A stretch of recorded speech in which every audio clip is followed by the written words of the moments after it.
안녕하세요. 올리노킴입니다. 오늘은 아이온큐와 더불어서 구독자님 요청하신 종목에 대해서 알아보는 시간을 갖도록 하겠습니다.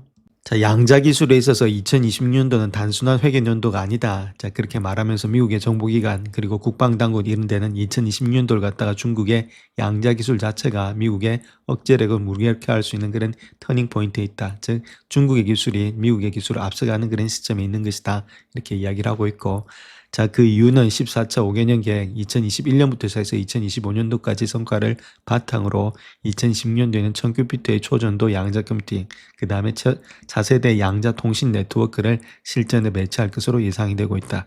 자, 중국에서 앞서가는 것은 통신입니다. 양자 통신. 이것이 미국보다 훨씬 더 앞서가고 있다. 자, 그렇게 보면 되는데, 이런 것들을 견제하기 위해서는 미국의 행정부 이런 것들이 초당적 합의에 또 도달하고 있다. 공화당이 상원이 53석, 그 다음에 하원을 갖다가 모두 장악하고 있기 때문에 정치적인 지형은 양자 관련 법안 통과에 장애물이 제결되었다. 그래서 트럼프가 2025년도 11월에 성명한 행정명령인 제네시스 미션 이런 것들이 의회의 예산 승인 절차를 우회하거나 가속화할 수 있는 강력한 행정적 동력을 얻고 있다. 그렇게 말을 하고 있죠. 이런 것들을 통해서 하루빨리 일단 이제 양자를 쫓아가야 되는 입장에 있는 것이 미국 정부다. 그렇게 먼저 이야기를 하고 있습니다. 자, 그렇다면 실질적으로 입법의 전망이 있느냐? 자, 그렇게 했을 때는 2010년도에는 국가 양자 이니셔티브 재승인 법안 NQI 있죠. 이런 것들의 통과 확률이 90% 이상이 된다. 그렇게 말하고 있고, 지원 규모로는 5년간에 27억 달러, 약 3조 6천억 달러에 달할 것으로 예상이 되고 있다. 이거는 단순한 연구비가 아니고 상용화 테스트 베드의 구축에 집중이 되고 있다. 자, 그렇게 이야기를 하고 있고, 자, 그렇다면 행정부 전략에는 어떤 것이 있느냐? 자, 그렇게 했을 때는 트럼프의 제네시스 미션 이런 것들은 AI, 그다음에 양자 기술을 결합해서 과학적 발견을 가속화하는 맨하튼 프로젝트급의 국가 총력전이 되고 있다. 그래서 지금 AI, 양자 이런 것들은 뭐 어쩔 수 없이 국가가 지금 최우선 순위로 할 수밖에 없다. 그 이야기를 하고 있죠. 그래서 국방부, DOD, 그다음에 에너지부, DOE 이런 것들을 통해서 민간 기업에 직접적인 자본을 주입하는 파이프라인을 역할을 하고 있다. 그래서 트럼프가 말해서 결론적으로 국방부에서 이쪽에 돈을 갖다 투입해라. 그다음 에너지부에서 돈을 투입해라. 자, 그 이야기를 하고 있다는 거죠. 자, 그렇게 했을 때 기업이 어느 정도 영향을 받게 되고 어느 기업들이 영향을 받게 되냐 했을 때 아이온큐, 그다음 리게티 이런 주요 기업들은 달파의 특별히 양자 벤치마킹 이니셔티브 QBI 이런 것과 같은 국방 프로그램을 통해서 선별적인 지원을 받게 된다. 또 보아야 될 것은 정부가 에코티를 갖다가 지분을 취득하는 그런 새로운 형태의 지원 모델도 검토되고 있다. 만약에 정부는 지분을 갖다 이렇게 취득했다. 그렇게 되면 인텔처럼 주가는 또 날아갈 수 있다. 그렇게도 볼 수 있겠죠. 자, 그렇게 하는 이유는 결론적으로 봤을 때 중국 봉쇄다. 자금 지원과 동시에 진행되는 강력한 대중국 수출 통제 이런 것들의 투자 제한 조치 이런 것들도 어느 정도 양자 공급망의 디커플링을 완성하는 그런 단계로 진입이 되고 있다. 그렇게 이야기를 하고 있고, 이렇게 하는 이유 중에 하나는 결론적으로 봤을 때는 중국의 기술 부상 이런 것들이 아무래도 좀 위기감이 있다는 거겠죠. 그래서 미국이 2010년도에 양자 기술에 막대한 자금을 쏟아붓기로 한 결정은 근본적인 원인이 내부의 경제적 수요보다는 외부의 실존적 위협, 즉 중국 기술적 부상이 있다. 그렇게 보면 되겠죠. 그래서 먼저 중국이 이렇게 앞서가니까 어쩔 수 없이 돈을 갖다 부어야 되는 그런 실정이 있다. 그 이야기를 하고 있습니다.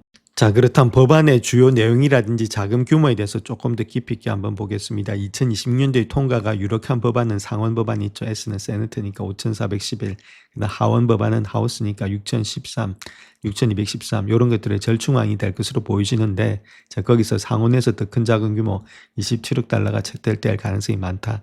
자, 그 이유는 트럼프 행정부의 제네시스 미션과 괴를 같이 하기 때문이다. 자, 그렇기 때문에 요거가 일단 훨씬 더 상원 규모가 큰 것들이 될 가능성이 많다. 즉 말해서 S5411이 될 가능성이 많다. 그 이야기를 하고 있습니다. 자, 2010년도에 재승인 법안을 본다면 예상이죠. 요거 자체는 일단 승인의 예산 규모는 27억 달러, 약 3조 6천억 달러 정도 되고 있다. 이게 한 번만에 나오는 게 아니고 5년 정도 걸쳐서 자금이 차례차례 집행이 된다. 이렇게 보시면 되겠고.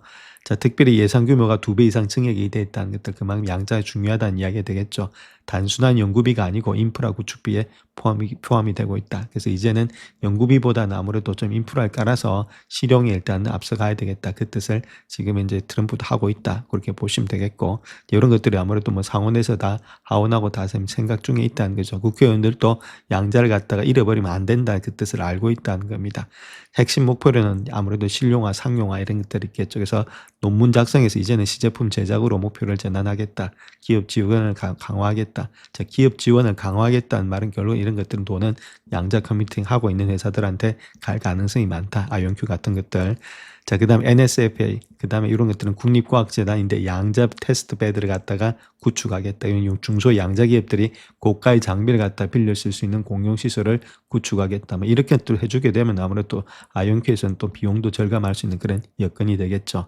자, 그 다음 DOE, 자, 에너지부에서는 양자센터의 고도화라든지 공급망을 강화하겠다. 즉, 양자 컴퓨터 소재라든지 냉각장치 공급망 국산화에 자금을 투입해 주겠다. 이렇게 되면은 자금을 이것도 역시나 마찬가지로 비용을 절감할 수 있는 그런 구조가 된다.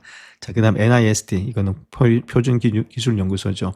세 개의 신규 센터를 설립해서 양자 센싱, 그 다음 계측 기술의 표준화를 구도하겠다, 주도하겠다. 자, 양자 센싱도 자, 마찬가지로 아이온큐가 하고 있죠. 자, 이렇다면 이런 쪽에 돈들이 계속해서 들어올 수 있다. 자, 그렇게 보시면 되겠죠. 그래서 2019년부터 시작해서 2023년도까지 원래는 이런 법안이 있었는데 지금 법안을 본다면 다시금 아무래도 2034년까지도 연장이 될 수 있다. 계속해서 장기적인 국가 과제다. 이렇게 보시면 되겠죠. 장기적으로 계속해서 갈 가능성이 많은 것들이 이런 법안이다. 자, 이런 것들을 하는 이유는 양자를 잃으면 안 된다는 것을 지금 이제 모든 지금 트럼프뿐만 아니라 국회의원도 알고 있다. 자, 그렇게 보시면 되겠습니다. 자, 그렇다면 여기서 우리가 하나 봐야 될 것이 트럼프 행정부의 제네시스 미션이라는 겁니다. 행정명령을 통해서 내가 돈을 갖다 바로바로 뿌리겠다. 그 이야기를 하고 있죠. 그래서 아무래도 입법부의 법안 통과가 제도적 기반을 마련하는 것이다. 그 어느 세월에 지금 이제 입법을 해서 공화당 그 다음에 공화당 민주당 합의를 도출해가지고 어느 세월에 법안을 만들어내냐. 그 못한다는 거겠죠. 그러니까 내가 바로바로 뿌린다. 그 이야기를 하고 있습니다. 그래서 제네시스 미션 자체는 실제 자금을 갖다 펌프질해서 현장에다 공급하는 실행 엔진이다. 저 그렇게 말하고 있는데, 자, 중요한 것은 트럼프가 자금을 쏟아부을 계획이 있는지, 자, 그 답이 바로 이 미션에 담겨져 있다는 겁니다. 자기가 할 계획만 있다면 바로 돈은 나간다. 자, 그 이야기를 하고 있죠. 자, 그래서 2025년도 11월 24일에 트럼프가 행정명령을 통해서 제네시스 미션을 공식 출범시켰다. 그렇게 말하고 있고, 이 미션은 2차 대전 당시에 원자폭탄을 개발했던 맨하탄 프로젝트에 비견되는 국가적인 총력전이다. 이런 것들을 어찌 보면은 트럼프가 잘하고 있다 이렇게 볼 수도 있습니다. 중국은 쫓아오고 있는데 어느 세월에 공화당, 민주당 합의해가지고 그걸 법안을 도출해가지고 이런 것들 따라잡느냐, 못 따라잡으니까 자기가 직접 하겠다. 자, 그런 것들은 어느 정도를 일단 우리가 안목을 하면서 이런 것들은 뭐 박수 쳐줘야 될 그런 일들이 아니겠는가. 자, 그렇게 볼 수 있겠죠. 미국 입장에서 보면. 자, 그래서 AI의 양자의 결합을 본다면 트럼프 행정부의 전략적 핵심은 AI를 위한 양자를 통한 AI다. 자기들도 양자가 그만큼 중요하다는 것을 알고 있다는 겁니다. 그래서 트럼프가 AI가 미국의 경제와 안보, 이런 것들을 지배할 핵심 기술이다. 자, 그렇게 알고 있고, 그래서 이 AI 연산을 능력을 갖다가 기하급수적으로 향상시킬 유일한 하드웨어가 바로 양자 컴퓨터이다. 저렇게 판단을 하고 있는 것이 트럼프 행정부다. 그렇게 보시면 되겠죠. 트럼프다 이렇게 보시면 됩니다. 그래서 양자 기술의 투자는 별개의 과학적 투자가 아니라 AI 패권을 위한 필수 인프라 투자가 되고 있다. 자, 그런 가운데 있기 때문에 국가에서 밀어주는 그런 지금 이제 전략적 사업이다. 자, 그렇게 보시면 되겠죠. 자, 그 다음 또 에너지부 DOE의 역할을 확대하고 있다는 겁니다. 자, 과거에는 과학정책이 백악관 기술정책실 이런 것들의 조정을 받았다면은 트럼프 2기에는 에너지부, DOE, 그 다음에 산하에서 국립연구소 있죠. 오크렌지, 로스, 앨러모스 이런 데에서 막강한 권한과 예산을 부여했다. 이 실질적인 거 있죠. 이런 것들이. 그래서 연구소들이 보유한 방대한 데이터, 슈퍼컴퓨터 인프라를 갖다 양자 기업들에게 개방해서 상용을 앞당기기 위함이다. 자, 이런 것들은 잘하고 있죠. 그래서 이런 것들을 결론적으로 본다면 트럼프가 지금 이제 핵심 사업을 보고 있는 것이 양자다. 그렇게 보시면 되겠습니다. 자, 그 다음 또 우리가 하나 봐야 될 것이 중요한 것은 자금 집행 계획이 어떻게 되고 있느냐. 자, 그게 중요한데 바벨 전략을 쓰고 있다는 겁니다. 트럼프는 2020년도 예산안 자체에서 바벨 전략을 취하고 있는데, 자, 한쪽에서는 기후변화, 인문사회 분야의 연구 예산 이런 것들은 과감하게 삭감, 다른 쪽에 국방, AI, 양자 이런 데는 아무래도 자금을 몰아주고 있다. 그럼 이 자금을 몰아주는 데서는 주가가 올라갈 가능성이 많이 있겠죠. 자, 에너지부, 과학부 이런 데서 예산도 전체 예산 삭감 기조에도 불구하고 양자정보과학, QIS라든지 고성능 컴퓨터 이런 예산은 유지되거나 증액되었다. 자, 그렇게 말을 하고 있고, 2025년도 11월에 발표된 6억 2,500만 달러 규모의 5개의 국립 양자 연구센터 제지 등 예산 자체 있죠. 요거는 트럼프의 직접적인 지시에 따른 것으로서 2026년도부터 5년간 매년 1억 2,500만 달러씩 지급이 된다. 자, 그렇게 말을 하고 있습니다. 자, 그만큼 지금 이제 트럼프가 양자 연구센터 제지적 예산 이런 것들에 관심을 많이 갖고 있다. 저 양자를 잃어버리면은 그 AI하고 지금 이제 양자를 갖다 똑같이 지급을 하고 있다는 겁니다. 그만큼 중요하게 보고 있다. 자, 그렇게 보시면 되겠죠. 그래서 또한 국방 예산도 상당히 급증이 됐다는 겁니다. 그 NDAA 이런 것들에 지금 국방 수권법 있죠. 이런 것들 총 9천억 달러를 육박하는 국방 예산을 승인했다. 그렇게 말하고 있고, 이 중에 연구개발 예산, 그다음 특히 국방, 그다음 혁신단이라든지 아니면 달파 이런 예산들이 있죠. 이런 것들이 중국과의 기술 격차를 해소하기 위해서 대폭 증액되었다. 그렇게 말을 하고 있습니다. 그만큼 이쪽에다가 자금을 많이 붓고 있다. 즉 국가가 밀어주는데 아무래도 자금이 가는데 주가는 갈 수 있다. 자, 그렇게 보시면 되겠죠. 그래서 양자 자체에서 돈이 계속해서 모이고 있다. 이렇게 말씀을 드립니다. 자, 그렇다면 여기서 가장 중요한 것은 누가 수혜를 입느냐. 자, 그것이 가장 중요하겠죠. 그래서 지금 달파의 양자 벤치마킹 이니셔티브, QBI 이런 것들이 생존의 열쇠가 되고 있다. 자, 그렇게 말하고 있고, 2020년도 양자 기업들의 운명을 가릴 가장 중요한 프로그램은 미 국방고등연구계획국, 즉 달파의 양자 벤치마킹 이니셔티브 QBI다. 자, 그렇게 말을 하고 있죠. 자, 이 프로그램은 2033년도까지 실용적인 결합 허용 이런 것들의 양자 컴퓨터를 만들 수 있는지 검증하는 것으로서 여기에 선정되는 것 자체가 미 국방부의 보증 수출을 받는 것과 같다. 이렇게 보시면 되는데, 자, 지금 현재 스테이지 B에 선정된 기업으로는 어느 기업들이 있느냐? 아이온큐가 있고, 그 다음에 아톰이 있고, 그 다음에 IBM, 컨티늄 등이 포함되어 있다. 리게트는 일단은 탈락됐다. 이렇게 보시면 되겠죠. 그렇다면 아이온큐가 여기 선정되어 있으니까 자, 국방부의 보증 수표를 받는 것과 같다. 이렇게 보시면 되겠죠. 특별히 이런 것들도 자금 규모를 본다면은 2020년도 예산안에 QBI 프로그램 하나에만 2억 5천만 달러, 즉 3,300억 정도가 배정되어 있다. 자, 이 자금 자체가 선정된 기업들에게 연구개발 비명목으로 직접 지급이 된다. 이렇게 보시면 되겠죠. 물론 아직까지 뭐 스테이지 C 이런 것들 계속해서 나아가야 되겠지만은 그나마 지금 아이온큐가 이런 데 있다는 것은 어느 정도 국방부에서도 인정하고 있는 그런 타입이다. 그렇게 보시면 되겠습니다. 자, 그래서 결론적으로 이렇게 하는 이유는 지금 이제 자금 격차가 계속해서 벌어지고 있다는 거겠죠. 중국 같은 경우는 국가 주도로서 모델을 통해서 양자통신, 암호화 이런 것들의 분야에 천문학적인 자금을 쏟아붓고 있다. 그런데 미국은 민간 기업, 뭐 구글이라든지 IBM 이런 것들의 기술은 주도하고 있지만은 기초과학이라든지 국방 인프라 구축을 위한 공공 자금은 턱없이 부족하다는 거겠죠. 그래서 중국은 현재 이 정도의 공공 예산을 가지고 갖고 있는데 지금 이제 미국은 이거밖에 되지 않고 있다는 겁니다. 그렇기 때문에 2020년도에 예상 증액이 이 정도는 돼야만이 아무리 비슷하게 되지 않겠는가. 그래 트럼프가 생각하고 있는 거겠죠. 자, 그로 인해서 2020년도는 기존의 국가 양자 이니셔티브 이런 것들이 종료되고 새로운 퀀텀 시큐리티 액트가 필요한 시점이다. 그래서 트럼프가 지금 이제 미국 우선주의의 기술 정책의 핵심이 될 것으로 보여지고 있다. 그래서 양자에다가 돈을 갖다 많이 쏟아 부을 거다. 자, 그렇게 말씀을 드립니다. 자, 그래서 2020년도에 자금 법안 통과 가능성 자체를 갖다가 아무래도 85% 정도 되지 않겠는가. 자, 그 이야기를 하고 있죠. 자, 그 이유는 양자 기술을 갖다가 단순히 과학이 아니고 워싱턴 정가에서는 국가 생존이다. 이렇게 문제로 인식하고 있기 때문에 분명히 이 정도로 통과될 가능성이 많다. 저렇게 보시면 되겠죠. 자, 그 이유는 또 의회 내에서 대중국 강경파 이런 사람들이 많으니까 아무래도 통과될 확률이 많다. 자, 그 다음 트럼프 2.0의 전략적인 변화가 있는데 옛날 같아서는 이런 경우가 있었죠. 이렇게 아무래도 기초과학 연구라든지 아니면 직접 자금 지원이라든지 아니면 좀 이런 것들이 있었는데 지금 트럼프 입장에서는 국방 군사 이런 데 적용하는 것들 규제 완화, 자, 그 다음 수출 통제 이런 것들을 통해서 직접적으로 자기가 하겠다는 겁니다. 자, 그만큼 일단은 국방에다 적용하는 것들, 그 다음 규제 완화하는 것들 이런 것들에 아무래도 트럼프가 훨씬 더 많이 적극적으로 나서고 있다. 자, 그렇다면 이런 것들을 통해서 국방 군사에다가 많은 돈들이 갖다 붙는다는 말은 결국은 양자 쪽에도 돈이 많이 들어온다. 자, 그렇게 우리가 보시면 되겠습니다. 자, 그렇다면 자금은 실질적으로 어디로 흐르는가? 자, 그렇게 했을 때 2020년도 예산의 최우선순위는 양자 내성 암호 PQC라는 겁니다. 양자 센싱, 그 다음에 요 두 가지가 되겠죠. 암호가 뚫리면 다 뚫려버리니까 암호라든지 금융 이런 것들 인프라가 안 뚫려야 되니까 암호가 일단 우선순위. 두 번째는 양자 센싱 통신이라는 거죠. 그 이유는 적의 스텔스기를 탐지하고 미국의 군사 통신을 보호하기 위함이다. 상당히 중요한 거겠죠. 군에서 다 쓰인다는 겁니다. 자, 그런 것들이 아무래도 지금 이쪽으로 돈이 흘러간다. 된다. 이렇게 보면 되겠죠. 또한 하드웨어 개발 이런 것들은 민간에게 맡기되 정부는 초기 구매자에게 역할을 수행할 것이다. 그렇게 말을 하고 있습니다. 그래서 이런 것들이 있는 것들 어디냐 아이온큐가 이런데 적합하다는 겁니다. 암호라든지 센싱 이런 것들 지금 이제 발은 넓혀가고 있으니까 자 그렇게 우리가 보시면 되겠고 그래서 국가 안보가 한 35 그 정도 되고 있고 내성 암호 PQC가 25 자 그다음에 하드웨어 인프라가 20 정도 되고 있고 오류 수정 기술이 한 15 정도가 되지 않겠는가 자 그렇게 보여지고 있습니다.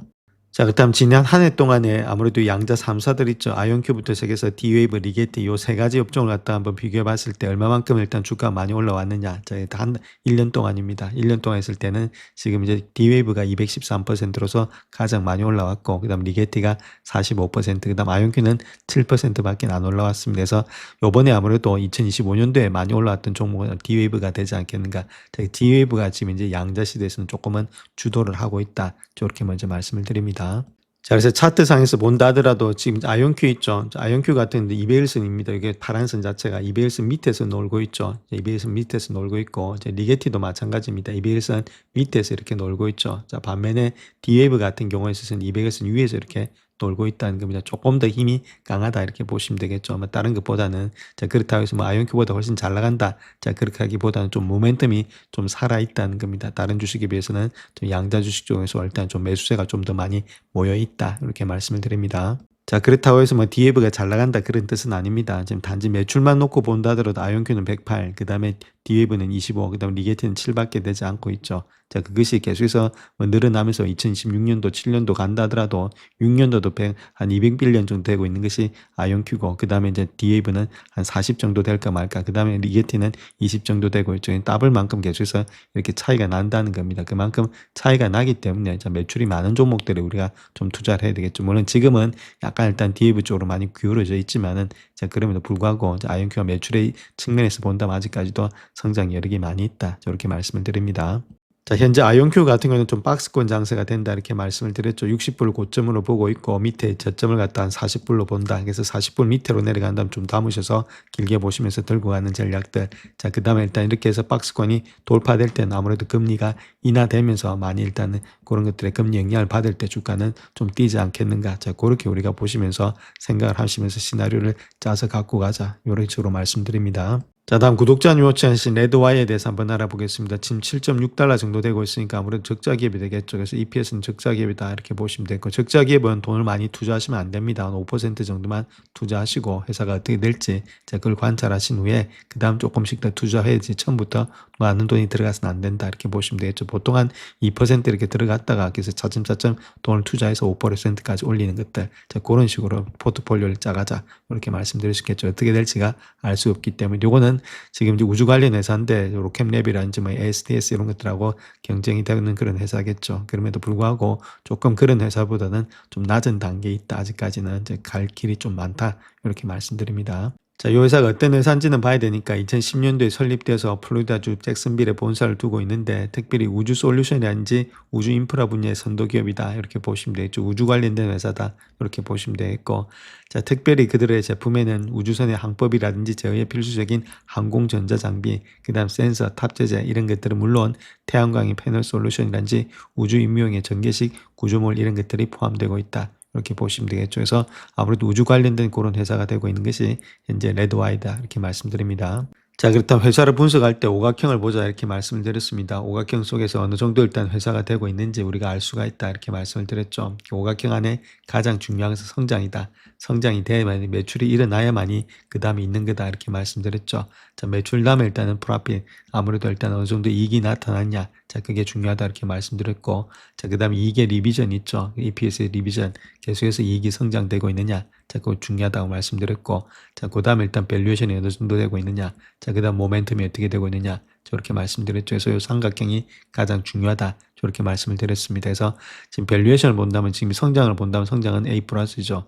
이렇게 조그만 회사, 즉 말해 적자가 나는 회사에서 성장도 안 좋으면 답이 없겠죠. 그래서 성장은 상당히 좋은 모양이 있다. 이렇게 보시면 되겠고 이렇게 점을 찍어놨습니다. 성장은 좋다고. 자, 그 다음 또 보셔야 될 것 지금 수익은 나타나는 수익은 없죠. 수익은 당연히 아직까지 나타나려면 힘이 들겠죠. 지금 조그만 회사니까 EPS가 마이너스니까 여기 점이 되겠죠. 이까지 못 가니까. 자, 그 다음 또 봐야 될 것이 그렇다면 리비전 어떻게 되고 있느냐. 자, 리비전 앞으로 좀 좋아질 거냐. 자, 그렇게 쓰면 한 중간쯤 되고 있다. 자, 이렇게 보시면 되겠고. 자, 그 다음 또 봐야 될 것이 일단 그 밸류에이션이 좋냐. 자, 밸류에이션이 상당히 지금 이제 아무래도 좀 고평가되어 있지 않고 저평가되어 있다. 이렇게 보시면 되겠고. 자, 모멘텀은 일단 그럼 좋냐. 모멘텀은 그렇게 좋지 못하다. 요런 오각형이 되고 있죠. 오각형이 꽉 차야 되는 오각형이 돼야 되는데 요런 오각형이 되고 있다. 이렇게 보시면 되겠죠. 아직까지도 이익에 좀 많이 가져야 되겠고 리비전이라든지 모멘텀도 아직까지는 그렇게 붙지가 않고 있다. 이렇게 보시면 되겠죠. 좋은 거는 성장하고 지금 밸류에이션만 좀 좋은 가운데 있다. 이렇게 보시면 되겠죠. 그래서 전반적으로 봐서 아직까지 갈 길이 좀 많은 회사다. 자, 그렇게 우리가 보시면 되겠습니다. 자, 그렇다면 EPS의 성장이 어느 정도 되는지, 그 다음에 일단 어느 정도에서 EPS가 좀 양전환될지는 아직까지 모른다는 겁니다. 2027년도 돼도 마이너스니까 아직까지 양전환되려면 시간이 좀 많이 걸린다. 자, 그렇게 보시면 되겠고, 그 다음 매출의 성장이 좀 되는지 봐야 되겠죠. 매출의 성장은 2015년도에는 8%에서 요번에 44%까지 뛰는데, 2027년도는 그렇게 많이 안 뛰죠. 그럼 매출의 성장도 조금은 줄어들고 있다. 이렇게 보시면 되겠죠. 이때가 많이 뛰어서 주가가 좀 뛰다가 지금 이제 모습이 조금은 줄어들고 있다. 매출의 성장. 그렇게 말씀을 드립니다. 자, 다음 손익계산서 한번 보겠습니다. 레드와이 손익계산서 매출이 한 103 정도 되고 있는데 매출 원가가 86이라니까 거의 매출 원가가 80% 잡고 있죠. 별로 안 좋다는 겁니다. 자, 그로 인해서 프라핏이 한 16 정도 나타나는데 자, 거기다 영업 비용까지 마이너스 56. 그러니까 실질적으로 일단 남는 금액은 마이너스 한 40밀리언 정도가 마이너스가 되고 있다. 자, 그래서 지금 이제 넷인컴 자체를 갖다 해봤더니 한 41밀리언 정도의 마이너스가 나고 있다. 이렇게 보면 되겠죠. 그래서 아직까지 가려면은 시간이 많이 걸리는 종목이다. 이렇게 말씀을 드립니다. 자, 일단 현재 재정 상태 한번 보겠습니다. 데트 부채가 330밀리언이나 되고 있죠. 상당히 안 좋고, 그 다음에 캐시는 가지고 있는 것은 54밀리언 밖에 되지 않고 있다. 그래서 지금 이제 부채가 너무 많으니까 또 부채를 조달하기 위해서는 자금을 계속해서 일단은 융통을 해야 된다. 그렇게 해서는 주식을 발행해야 되겠고, 주식을 발행하다 보면은 주가에 또 희석이 온다. 저 그렇게 말씀을 드립니다. 자, 그렇다면 손익계산서 한번 보겠습니다. 손익계산서 매출이 한 6만 천 정도 되고 있죠. 자, 거기다가 일단 매출에 지금 이제 원가 있죠. 그것이 5만 2천이니까 실질적으로 프라핏은 9천 밖에는 남지 않았다. 이렇게 보시면 되겠고. 자, 그로 인해서 지금 이제 여러 가지 판관비라든지 뭐 R&D 비용을 다 빼주니까 실질적으로 마이너스가 되는 것은 14,000 정도가 마이너스다. 이렇게 보시면 되겠죠. 상당히 마이너스가 많다는 겁니다. 여기는 지금 이제 석 달 동안 한 분기 동안이 그러니까 이걸 곱하기 4 해주게 되면은 거의 뭐 5만 6천 정도가 지금 이제 마이너스다. 이렇게 보시면 되겠죠. 1년에 마이너스가. 자, 그렇다면 이 정도 마이너스가 되고 있는데 현재 가지고 있는 돈이 얼마냐? 자, 그걸 한번 봐야 되겠죠. 지금 이제 그 정도 되고 있고. 자, 그렇다면 현재 가지고 있는 돈을 갖다가 우리가 아까 보셨듯이 지금 이제 대차대조표 가서 한번 보시면 되겠죠. 그래서 가지고 있는 돈이 여기 보시게 되면 5만 6천 정도 5만 4천이죠. 그러니까 거의 비슷하게 지금 이제 돈이 다 떨어진다는 겁니다. 1년 안에. 그럼 자금을 좀 조달해야 되는데 여기서 봐야 될 것이 컨트롤 에셋 있죠. 그거 자체가 6만 정도 있으니까 한 적어도 한 1년 정도는 또 견딜 수가 있다. 그렇게 보시면 되겠죠. 그렇다면 1년 후에는 또 자금이 좀 필요하지 않겠는가. 그렇게 보여지고 있고 그 후에 계속해서 일단 지금 이 매출의 증가가 나타나야 되는데 그것이 일어날지는 좀 관찰해 봐야 될 때다. 이렇게 우리가 보시면 되겠습니다. 자, 그렇다면 적자 기업들은 가장 중요한 것은 캐시 런웨이입니다. 어느 정도 일단 자금이 있어야만이 회사가 날아갈 수 있겠죠. 이런 활주로가 닦여져 있어야 됩니다. 활주로가 있어야만이 아무래도 비행기가 날아갈 수 있으니까 그 활주로가 돈이라는 겁니다. 그래서 캐시 앤 캐시 이퀴벌런트 보니까 5만 4천 정도 가지고 있죠. 그 정도 가지고 있고 저번보다는 조금 늘었다. 그렇게 보시면 되는데 자, 그와 더불어서 지금 이제 어느 정도 부채를 갖고 있느냐 그것도 봐야 되겠죠. 그래서 지금 커런 에셋 있죠. 토탈 커런 에셋 유동자산 요거 자체가 14만 2천입니다. 자, 일단 유동 비율이 어느 정도 갖고 있는지 자, 그거 한번 보겠습니다. 그래서 유동 비율 같은 경우에서는 지금 이제 11만 8천 정도 되고 있죠. 자, 그러니까 14만 2천에서 11만 8천이니까 커런 에셋을 갖다가 커런 라이빌리티로 나눈 것이 유동 비율이죠. 유동 비율이 적어도 200%는 돼야 되는데 이거나 거의 비슷하죠. 그러니까 지금 이제 가지고 있는 돈이나 현재 일단 1년 안에 유동할 수 있는 돈이나 아니면 부채나 똑같은 이야기입니다.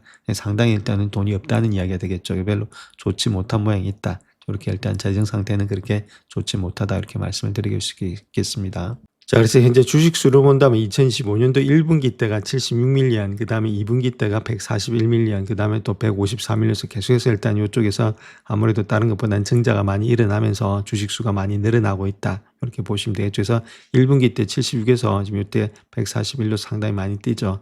그 정도로 일단 자금 조달이 계속해서 필요한 회사다. 이렇게 보시면 되고 자금 조달도 하고 있다. 이렇게 말씀을 드립니다. 자, 그렇다면 현재 적정 주가를 한번 구해 보겠습니다. 다른 것보다는 EPS가 지금 이제 마이너스니까 아무래도 일단 매출로 갖고 일단 해봐야 되겠죠. 그래서 2017년도가 543밀리언 정도 되고 있다. 이렇게 보시면 되겠고. 자, 그거와 더불어서 지금 그렇듯 적정 주가를 구하기 위해서 밸류에이션을 봐야 되겠죠. 자, 일단 밸류에이션을 봤을 때 밸류에이션 하면 PS 레이쇼를 우리가 봐야 되니까 자, 아무래도 PS 레이쇼를 일단 봤을 때 이때의 포홀드 기준으로 봤다면은 섹터 평균이 1.78 정도 되고 있죠. 그래서 지금은 3.8이니까 조금 고평가되어 있대서 1.78 가지고 우리가 곱해보면 되겠죠. 자, 그런 가운데 있기 때문에 1.78에다가 우리가 한번 곱해보겠습니다. 그래서 1.78 곱하기 그러니까 매출 있죠. 매출이 이렇게 543이라고 말씀드렸죠. 그래서 543. 지금 59밀리언이었다. 이렇게 보시면 되겠고. 그래서 이걸 해줬더니 967 정도 나오고 있죠. 그런데 여기에 165밀리언 정도를 갖다가 주식을 갖고 있다는 겁니다. 그래서 165밀리언을 나눠주면 되겠죠. 그럼 실질적으로 주가는 한 6불 정도가 적정 주가가 된다. 저렇게 말씀을 드리겠습니다. 자, 그래서 현재 6불 정도가 적정 주가다 이렇게 보시면 되겠죠. 요 가격 정도 되고 있는데 물론 주가가 이자가 더 내려간든지라면 주가는 더 갈 수 있습니다. 그래서 앞으로 수주라든지 이런 것들 로켓이라는 여러 가지 우주 산업에 대한 비전도 있기 때문에 주가는 좀 달릴 수 있는데 자, 그렇게 하기 위해서는 시간이 좀 많이 걸린다는 겁니다. 결론적으로 말씀드려서 그래서 매출과 이익들 그다음에 컨트랙트에 있던 것들 있죠. 자, 그런 것들이 계속해서 되고 있는지 그다음 뭐 달바에서 수주받은 것들 여러 가지들이 있는데 좀 시간을 두면서 우리가 좀 봐야 될 종목 중에 하나다. 이렇게 보시면 되죠. 그래서 계속해서 어느 정도 지금 이제 돈이 계속 융통이 잘 되는지 그다음에 주식수가 너무 많이 발행이 되는 건 아닌지 자, 그런 것들을 계속해서 체킹해 보셔야 될 종목 중에 하나다. 이렇게 말씀을 드립니다. 영상을 끝까지 시청해 주셔서 감사합니다. 영상이 도움이 되셨다면 구독과 좋아요 부탁드립니다. 감사합니다.